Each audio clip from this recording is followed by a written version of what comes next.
I've always said that if you have two of the three, you can always get a mortgage. And what are those two? Is you don't necessarily have to have the capacity, which is the income. You can have the collateral, which is the down payment, and you can have the credit. Welcome to the Idaho Real Estate Investor Show, where we bring strategies and knowledge that will help you succeed in Idaho's ever-changing real estate market. I'm Jonna Weber. I'm an Idaho investor, realtor, and entrepreneur. I've been successfully investing for over 2 decades and helping countless others do the same. We'll bring you real stories from successful investors, expert advice, and insights to help you build generational wealth through the power of real estate. Whether you're just getting started or well on your way, let's jump in. Hey guys, I'm fresh off my interview with Patrick Penner from Coast to Coast Mortgage. What a great guy. He has been in the industry for over 30 years. He's such a wealth of knowledge, but we're not talking about traditional lending options here. Patrick has a number of very creative strategies for purchasing rental properties and other investment vehicles that you may not have heard of. I learned some things today that I wish I would have known when I started my investment journey a long time ago. So if you're a newer investor in particular, you're going to want to listen in and grab your notepad and learn about these different options that are really going to propel you further down the line if you choose to take advantage of them. So with that, let's jump into my interview with Patrick from Coast to Coast Mortgage. Welcome to the Idaho Real Estate Investor Show. I'm Jonna, and I'm here with my friend Patrick Penner today, and we are going to jump into all things creative financing, mortgage, and there are so many ways to take control and finance your rental properties and your fix and flips, all that thing that you probably never even heard of. So you're going to want to grab your notepad. Let's jump in and talk to Patrick, who has, I think, over 30 years Almost of 30 years in the mortgage Welcome industry. to the show, Patrick. Thank you very much. Thanks for having me. I'm excited, first of all, to be here and looking forward to what I can potentially put of 30 years of experience in the industry into an hour of spending time with you. Keep me on track. Okay, sounds good. How did you mortgage? It's one of those things that we were just talking before we started rolling about college these days, and I don't hear a lot of 20-somethings, or I never did say, oh, I hope I'm going to be a mortgage lender. Like how... And yet it's such a lucrative and rewarding career for so many people. And how did you personally get into mortgage in the first place? So I was a soccer player as a kid growing up. And then at about 28, when I got to the highest level of playing soccer, I got injured. But I still wanted to be in sports. So then I picked up golf at a late age, in my late 20s. And then I was actually on a driving range giving a lesson to a client of mine. And he said, have you ever considered the mortgage industry? He says, you're great with communication. You're great with people. You articulate yourself. You're very detailed. Maybe you should get into the mortgage industry. And he was a mortgage broker at the time. And I didn't think anything of it. When I got into the golf business, I thought I wanted to be in the golf business because it was sports. But just like being in the golf business every day, the last thing you want to do after you're done playing golf is to be playing golf again, because you're teaching people how to play golf all day. So I found myself wanting to navigate into something different, and I got into the mortgage industry in 1998 from the golf business. So the reason why I got into, I would say, mortgage lending is because of the fact that I think, by definition, me as a person always wants to help people. It's probably a character defect of mine where I sometimes want to help people more than I want to help myself. I've had to learn about that. But in the mortgage industry, I think the reason why I love it so much is because there's no one fit solution for every single client. It's so broad, it's so deep, and depending on what somebody's trying to do, there's a lot of different loan programs that can fit them. And for me, it wasn't just getting stuck into just doing the in-the-box vanilla conventional loan. I wanted to get outside the box, and I wanted to be creative, and I wanted to look at different opportunities that really a lot of entrepreneurs, self-employed borrowers were having problems with. So I think it's always a challenge to be in the mortgage industry when you're constantly trying to learn about new products and private money that's coming into the industry. So yeah. Okay, cool. And that was in California, is that correct? That was originally, that was in the Bay Area in 98. And then I worked for, essentially the journey is 1998, I got in the industry. I stayed in the brokerage industry until 2009 when the market crashed in 08.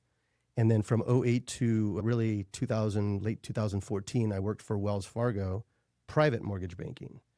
So there was only about 500 of us in the industry at the time because it was considered the Navy SEALs of the mortgage industry. We were able to originate and also underwrite our own loans for very affluent clients. So we would have to take 6-7 inches of tax returns and underwrite the clients. And that's how I got really familiar with how the affluent buy property. They always wanted interest only. I was going to say, how do they? And they always wanted interest only. It's something that I talk about a lot in social media posts, but they always wanted interest only and they wanted the least amount of down payment. However, with that being said, that can sound really risky, right? But the reality is they were creating wealth through other mediums, utilizing the interest only strategy. And I see a lot of people who want to amortize loans, accelerate the principal payment reduction, and financial distress happens in life. Yeah. And I see it often. And when financial distress happens in life, when you have all the equity tied up in your home and you can't access it, it becomes a really, really hard experience to go through. And I've seen it with many borrowers. Yeah. Hey, Idaho investors, here's a stat that might surprise you. Over 70% of successful real estate investors say their best deals didn't come from the MLS or from a cold online lead. They came through their network. So if you're serious about growing your portfolio, it's time to get in the right room. Join Idaho REIN, the Idaho Real Estate Investor Network, an affiliate of the National RIA. We're here to inspire, connect, and equip you to build real wealth through real estate. Success doesn't happen in isolation. Get in the room where it's happening. Visit idahorein.com and join us today. One thing I know that you do and that I really like about your philosophy is you want to help people, and everybody has a little different situation. And so we always get this viewpoint of, oh, debt is bad and it's scary and all these things. But when you really study some of the, like you said, the affluent and see how they utilize money as a tool and that power of leverage, it's not bad debt. It's not necessarily bad. And it's just been those that have, I guess, lost from it. It's a lack of education, a lack of self-discipline. Is that correct? Yeah, I mean, it's all of that. But I think what happens is that when you look at like interest only as an example, interest only, if you're going to go on a short-term 3-year, 5-year fix, can be dangerous. But if your hold time is a short period, it's not dangerous.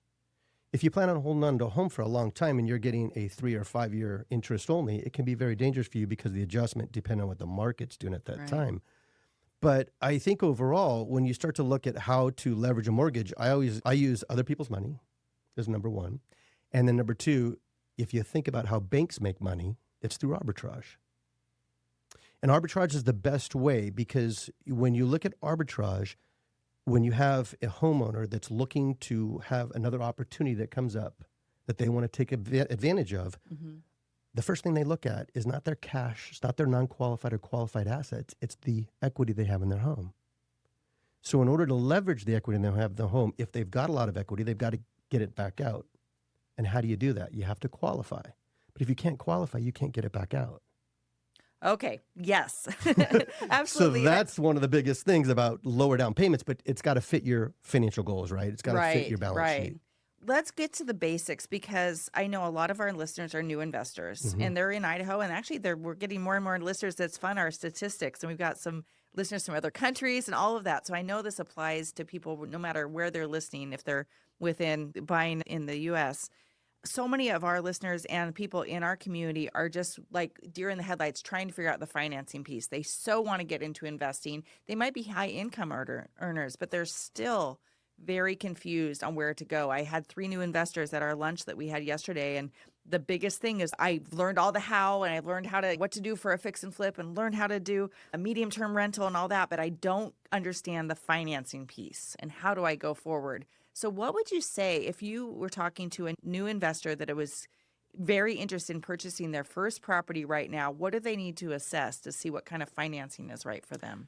Well, the first offer, and if it's an investment property, there's a couple of different directions, right? There's the old house hacking way, right? Buy it as your primary home, live in it for a certain period of time, and then move on. That's probably the easiest way if there's lack of collateral or down payment capital contribution, right? Right. The house hack is the easiest way. If you're looking to buy it as an investment property, most lenders in the private sector or in general will require 20% down. Some will do 15%. Some will get into 10% depending on what the market condition is, but generally it's 15 to 20% down. And you have to remember that the lesser the down payment you put on a property, what's going to happen to the terms?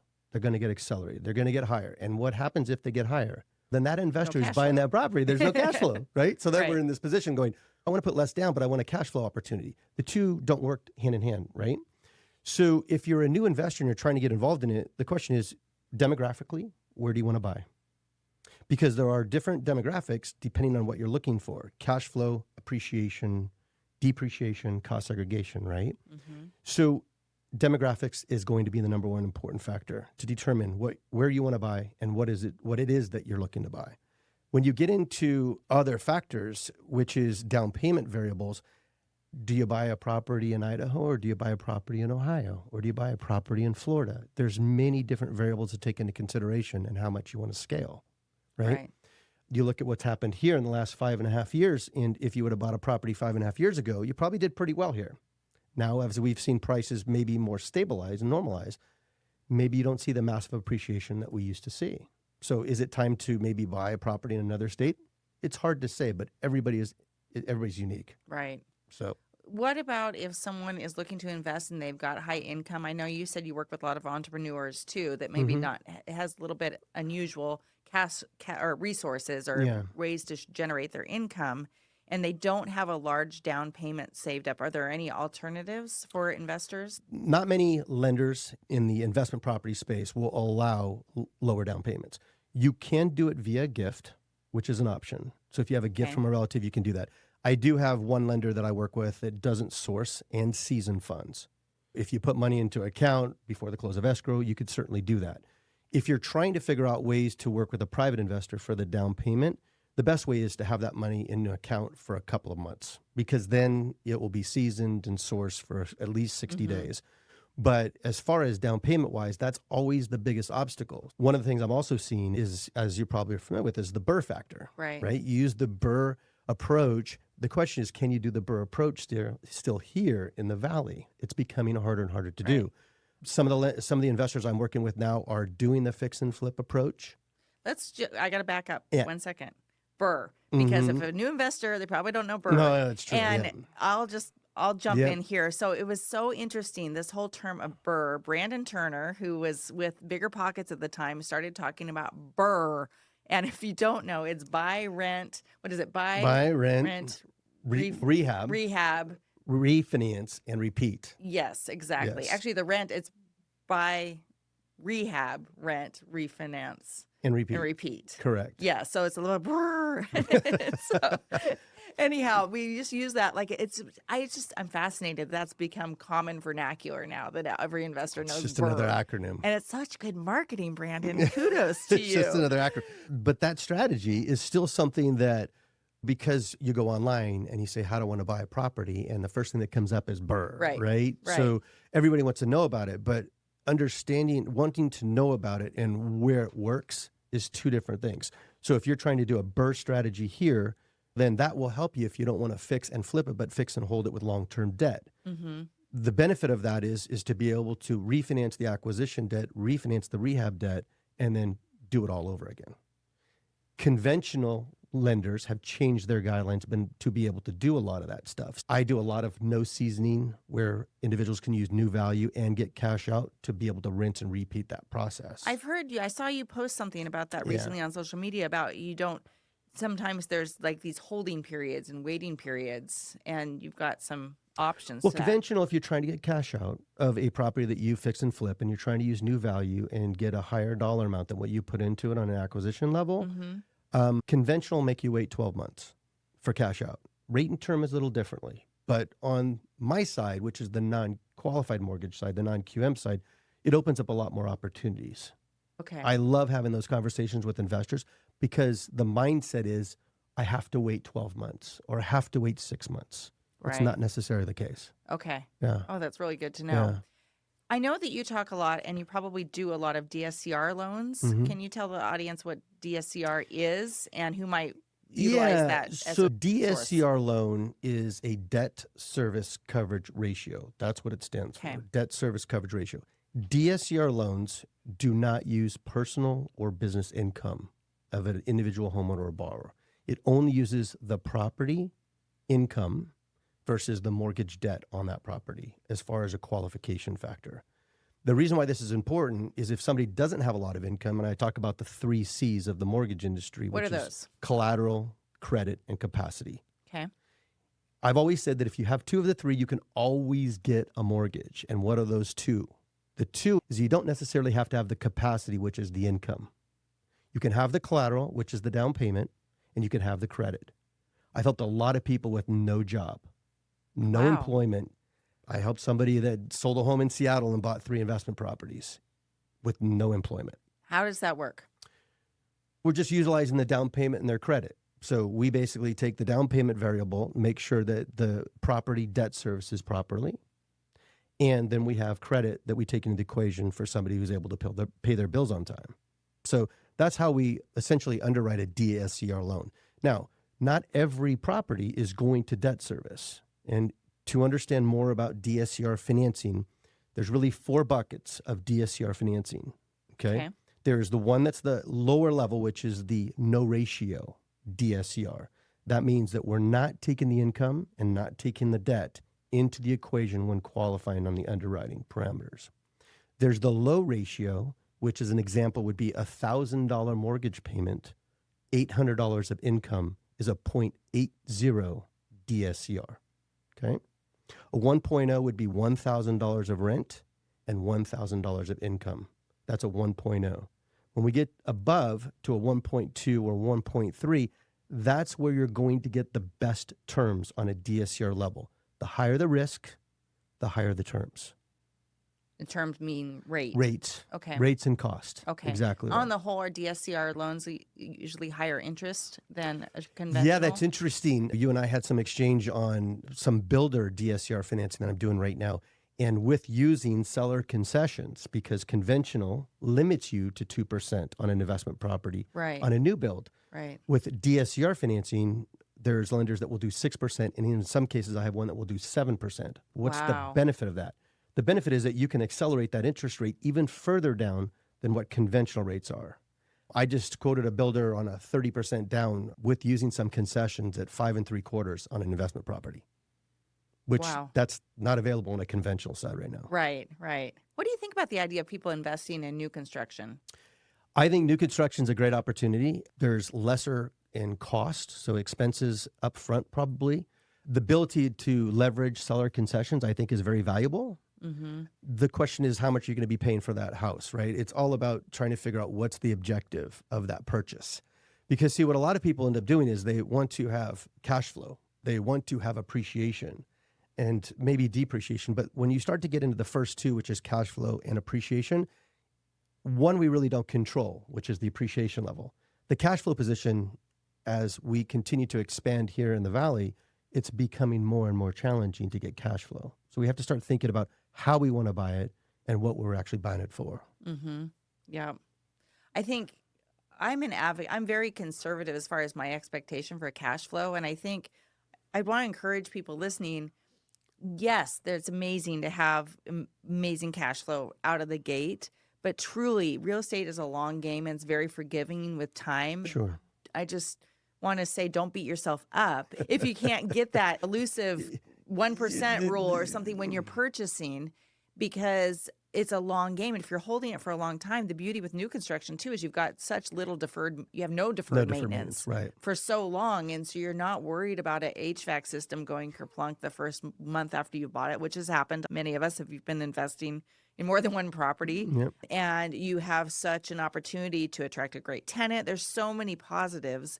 And at the very least, if somebody is neutral on cash flow, don't forget you've got that tenant paying off your entire mortgage. Yeah. And so the beauty of leverage is huge. And then at the end of the day, when that's paid off, you've got something that's throwing off cash in perpetuity. And there's such a beauty in that. Yeah, and I recently wrote about, it's interesting because the mindset of a consumer has always been, if you think about it, 30 years I've almost been doing this for, we had a time frame of probably 13 to 14 years where the mindset to the consumer, when it said the cost of money, the cost of money on owner-occupied should be 2.5%, and investment property financing should be maybe 4% maximum, right? So now we've moved and shifted into this, okay, this new mindset that now we're in this new world of what the cost of money is. So many investors and even many owner-occupied homeowners are saying, I'm going to wait. If you start to do the analytics and the numbers behind what waiting really means, it's very interesting to look at what an interest rate is at 7% for a $300,000 purchase price versus 5% at $350,000. Yes. Because what we don't realize is our capital contribution or our down payment increases significantly. And the interest rate does go down, but what we're in now is we're in a much more competitive buying environment because cost of money has gone down and now those prices continue to be driven up. So in fact, you may be losing out on a great opportunity because of cost of money is your barrier to entry. That makes sense. So I see that a lot. Okay. Because we don't know if and when rates are going to come down, right? Right. But if we actually buy today, we know what our cash flow position is. But if rates do come down, we know what our cash flow position can increase too. Yeah. Without having to worry about buying an inflated property that maybe is now inflated $50,000, $70,000 because the cost of money has gone down so much. Right. Yeah. And there's see so that many often. other factors we can control. And this is why it's good to partner with great lender and great real estate professional and really know your market, because there are so many other factors that are these little nuances that can make the difference. Buying in the right area, buying in the path of progress. That's right. Buying where there is tenant demand. Imagine that. So demographically speaking, tenant demand is a big thing, right? And that's why I think it's interesting to watch the Airbnb properties and what's happened in that sector. Oh, yeah. What's your observation there? I think you always buy around water and mountains or amusement parks. And then we don't have a whole lot of that. We don't have that. And then you create a great relationship with a local storefront that has all of the skiing, that has all of the water activities and things like that. I think that's awesome. I really do. I agree, for sure. It's really interesting to watch the dynamics in Boise. I heard a stat. I'm going to say it wrong, so I don't even really want to say it. But there's so few Airbnbs that control most of the market. That are just full all of the time. And it's really, there's just such a juxtaposition between the ones that are fully occupied and the ones that are struggling to get a couple of people in rent. And there's so much to go with marketing and... Yeah, I could spend a lot of time on why short-term rentals are a good thing and maybe not a good thing, depending on demographics. Yeah. I think one of the things that happened here in the Valley is that we had a lot of new construction. So that 3 to 6 month short-term rental was in high demand. As construction slowed, guess what happens? Then we don't have that demand there. I also believe that there's a lot of people that have moved here that maybe their parents would like to stay in a short-term rental versus actually staying in the home with a family member. So I think there's still a lot of great opportunity for short-term rentals here, but I think they have to be managed in a different way. Yeah, for sure. And pick a niche and stick to it. I see around the college too. I think there's some great opportunity there. We've got rentals around a college property up in Moscow, and one of them is furnished as a short-term rental, and there's so much demand. But let's go back to the lending piece. Do you have programs for people acquiring short-term rentals? How much time do you have? And does DSCR, can that play a factor since it's already performing if they buy an existing one? That absolutely. If I could talk about long-term rentals, short-term rentals, there's a lot of different property types that I can talk about when it comes to DSCR financing. Yeah. I just helped somebody with 2 care homes. Oh, neat. We did a DSCR loan, 2 care homes, right? So for the short-term rental side, if the property is already a short-term rental, then we can leverage what the history of it is.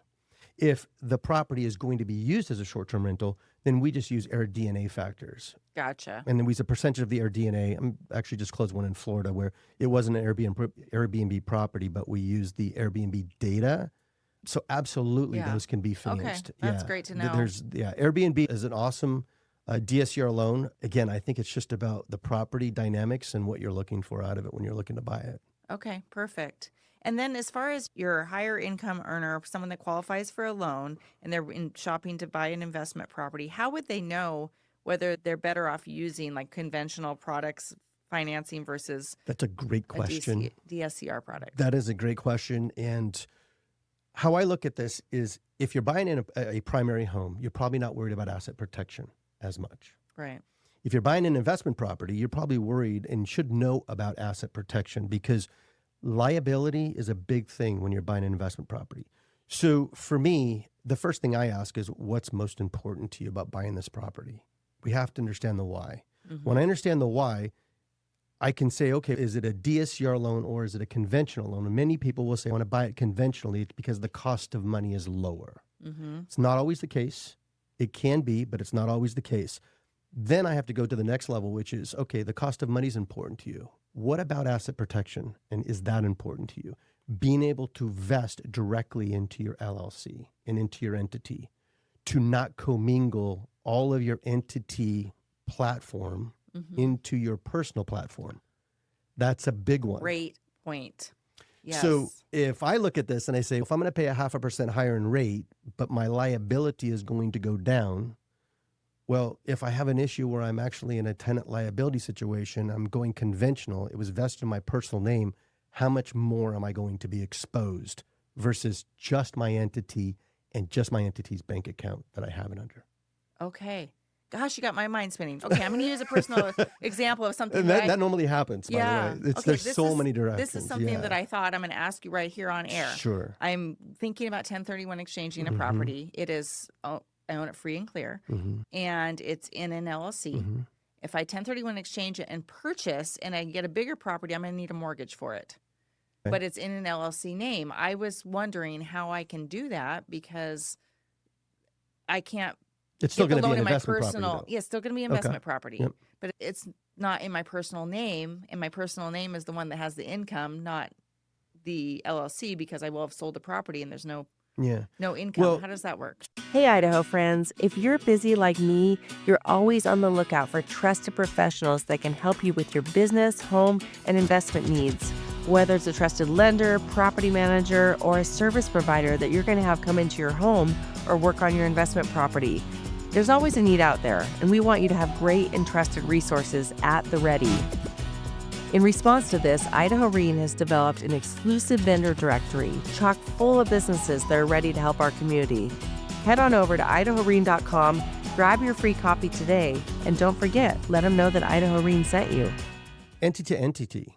Right. So that's what you have to make sure you keep the consistency of it, right? Because the entity to entity, as far as how it passes through to you as a personal, on your personal tax returns, everything passes through to your personal tax returns at some point, right? Right. But how was it purchased? It was purchased under an entity. Now you're going to go ahead and buy it underneath the same But entity. it wasn't purchased in an entity. It was purchased in personal name, and I quitclaimed it. I would default to your probably your asset protection attorney on that level, because if you bought it in your personal name, it still has to be 1031 exchange. I still think you're going to be okay from that perspective if you want to vest it into your entity on the new purchase. Right. That's what I did. It was my CPA's advice. Yeah. Then I don't think that's what I would do. But how do I get the mortgage in the LLC name to get a bigger property? But you're buying, so you're looking to purchase it, correct? Mm-hmm. Yeah. So all you're doing is you're transferring it from your personal name into the new purchaser, which is going to be your entity. So there's a pass through to the entity. I don't know if I'm hitting or if that makes sense. It's in an LLC name right now. Yep. I want to buy something, but I need some financing for it in the LLC name because I need to purchase it as an LLC, correct? You just won't go conventional. Okay. So what do I do? What are my options? So you would have to, so there's two ways, right? There's one, which is if you want to, and I've talked about the non-QM side not using personal income and business income to buy, right? You can also use the non-QM financing side for full doc loans, the same as conventional. Okay. You can vest those still in an LLC. Okay. Anything that you do on the non-QM side, non-qualified mortgage side, you can always vest in an LLC. If it's a primary home, then that changes the game. Of course. Right. So what I would do is in a full doc situation, if you're looking to vest it directly into your entity, then I would just go full doc non-QM. Okay. So for the high income earners, as you were mentioning earlier, if somebody's a high income earner, they can always go full doc on a non-QM basis. Some people will say, why would I want to do that if I can get a conventional rate? Then it goes back to, again, what's important to you on the asset protection side. The other thing that we really haven't touched on either with non-QM on a DSCR basis, depending on the lender that you work with, the mortgage does not show up on the credit report. Wow. So that's a whole nother conversation we could have, because mortgage not showing up on a credit report. That means if I want to go buy my primary home and I have 4 mortgages showing up, guess what happens if you have only 0 and you want to buy a primary home? Because what doesn't show up on the mortgage report or your credit report is not something that you're going to have to deal with. That's why I love the DSCR financing, because your true business purpose lenders, do not Okay. have the This is mortgage. so huge. And listeners, where I'm coming from, and some people listening have heard my stories as I've talked about my investing journey, but we didn't know any different. So every single property we purchased conventional, which is great. We actually put 25% down on a Yep. lot of them. We didn't buy the fancy car. We put it down on down payment, which is great. We had equity from the start, but everything was in our name. And then we realized we had bought them all with both of our names instead of just one name and then the other person being able That's to right. purchase. So we were limited on what we were going to do. And then we had to go portfolio. And then we were limited again. So we didn't know any better. We sold a rental property in order to be able to have a 10th mortgage to purchase a primary. Just knowledge is power. And so the Yeah. tools that we now are learning are available to us are huge. And so I want to encourage you listening, if you're starting out, that you're already educating yourself so far above what I did when we started. And that's why it can become very overwhelming, right? Because there's so many different directions that Right. you can go with this. You talk about portfolio lending. Again, another thing with conventional financing is that there is limitations. Once you get to a certain number of finance properties, then you don't fall into the conventional financing. You can't get it anymore, right? So my whole thing is that if you're going to wait to get conventional financing, you want to build your real estate empire, do you want to build it and get 10 mortgages that are going to show up on your credit report and then be forced to now I need to learn the new way, Yeah. right? Let's teach you the new way before you get to that point of building your real estate empire. Right. You That- begin with the that's- end in mind. That's 100% correct. And then the other thing that you mentioned also earlier, which is when you have an entity, the beautiful thing about buying property as investment property is that when you have an entity, if your managing membership percentage is different, in other words, if you own 75% and your other partner owns 25%, only the 75% actually has to be on the mortgage. You don't have to have the 25% managing member on the mortgage. Okay. So there's a lot of different ways Yeah. that you can structure this to manipulate the opportunity to grow wealth as you're Okay. building the real estate. Do you see, speaking of that, do you see partners coming together with these DSCR loans to purchase? All the And time. All the time. That's a great way Yeah. to. All the time. And that also, you talked about earlier, like how does somebody get started? Somebody could get started that if they have another managing member that they want to go into buying a property with, maybe that managing member has the down payment and the capital contribution to buy the asset to then start building the real estate. That's another way you can do it, is to form a relationship with somebody that has that experience. Okay. And that will help with experience in regards to getting terms too. Because experienced investors or first-time investors, there's different ways that we can look at this, because a first-time home buyer buying an investment property is maybe limited more on what DSCR lenders are available. Okay. If you're an experienced investor, 1, 2, or 3 in the last 3 years, you have a lot more options. Okay. And what would you say to someone that's looking to fix and flip? Is that something where you have resources for fix and flip too, or is that more a hard menu? I do the fix and flip. Again, that's one of the, I try to stay in my lane to a certain degree, but I probably have at least 10 to probably 12 fix and flip lenders. I really don't talk about that much. I think the interesting thing is if somebody came to me and said, I want a fix and flip loan, I have them for first-time fix and flippers. Again, the leverage that you have is going Okay. to be reduced.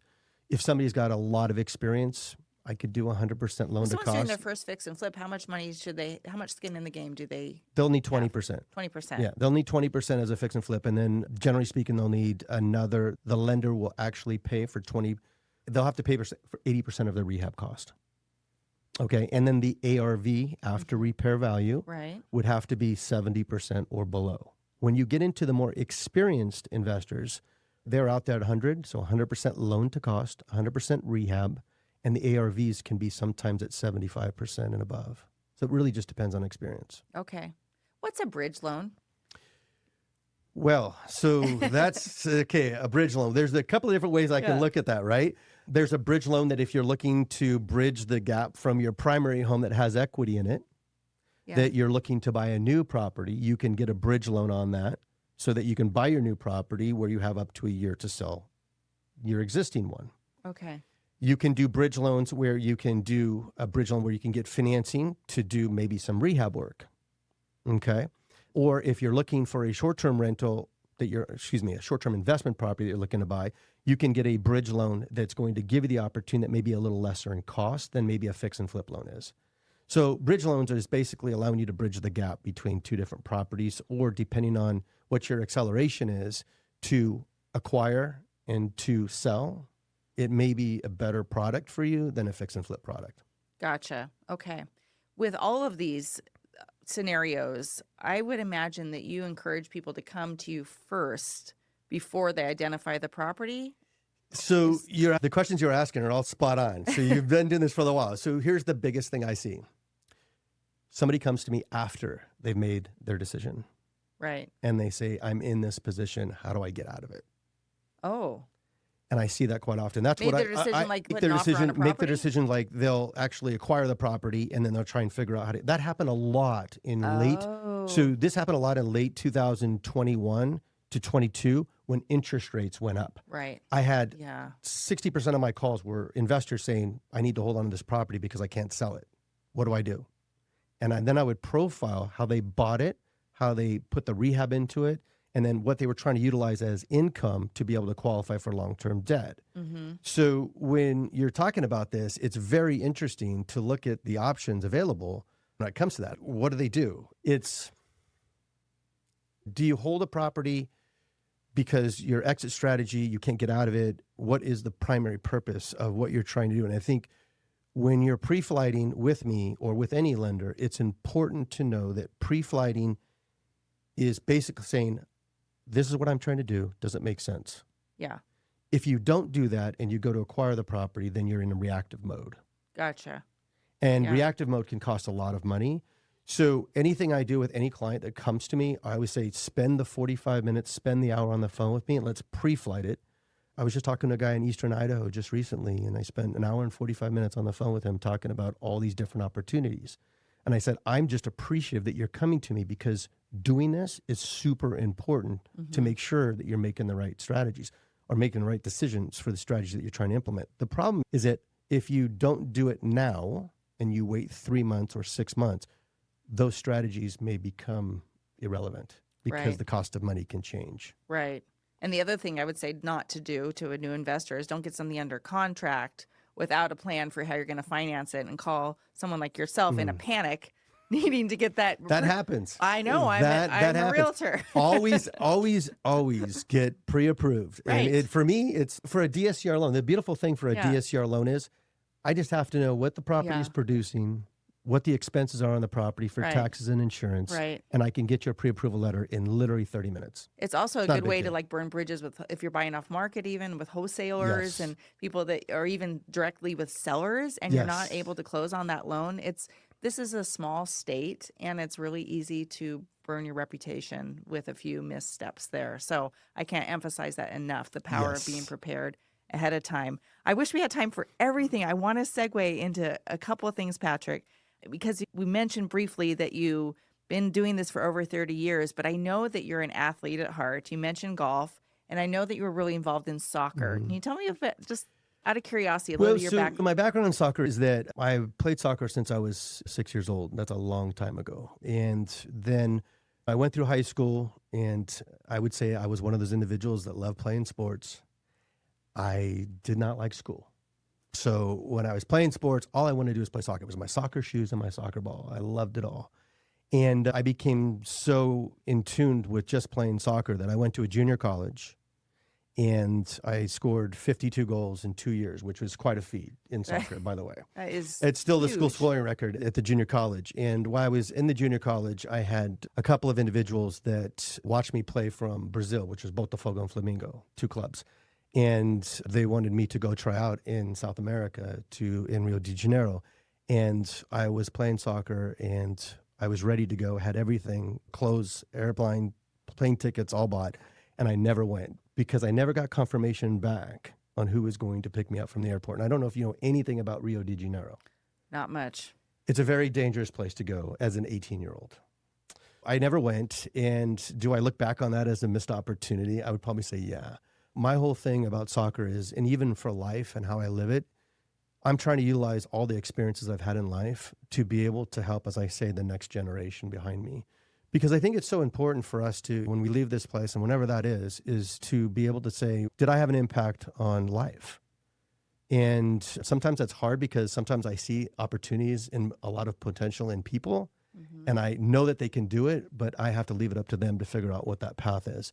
So for me, soccer has always been a passion. I still watch it. I'm one of the crazy ones that wakes up on Saturday mornings and watches at 5 o'clock in the morning. Because I love the European, the EPL is awesome.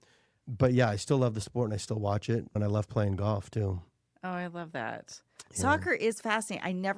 I did play 1 year in high school. Yeah. So much running. I don't know. I went back to Well, that's why cheerleading. Look, in a soccer game, you probably run an average of 7.5 to 8 miles. That's why a lot of people. No wonder. A It felt lot like of people it. don't like to play soccer. But I will tell you, I always talk about athleticism and athletes, and a lot of people will disagree with me on this.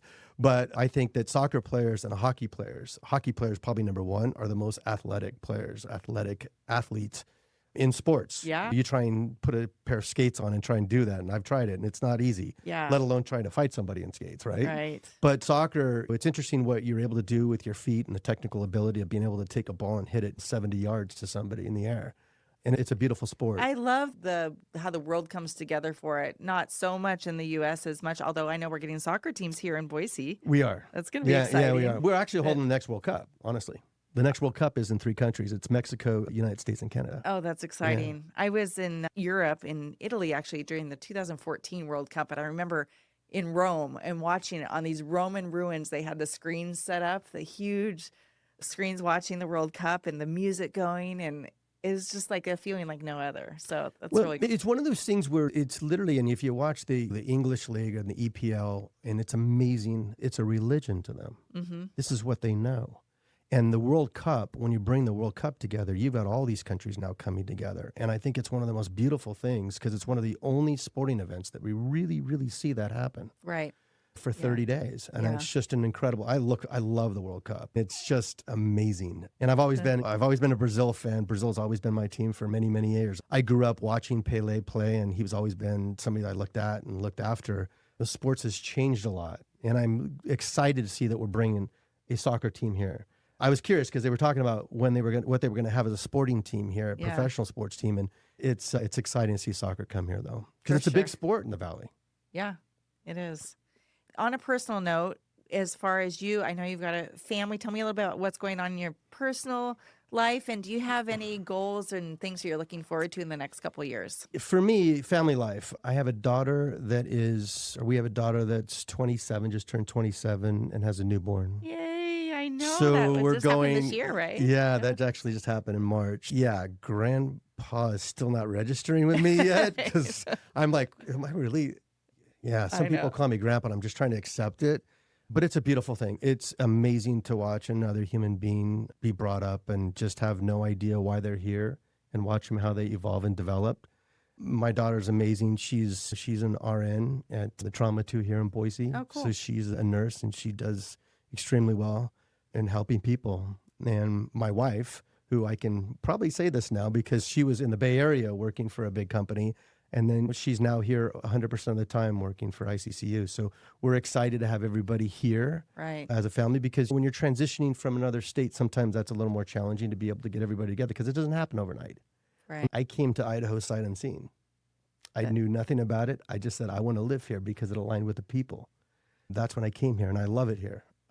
Although it dampers my golf game in the wintertime, so that's a bit of a problem. I still haven't. That's why I do a lot of cold plunging and meditation and extreme breathing. Wow. Everything's great. Yeah, that's a whole nother conversation, your health habits. And I know you post about that sometimes. What is the best way for people to either follow you or get a hold of you?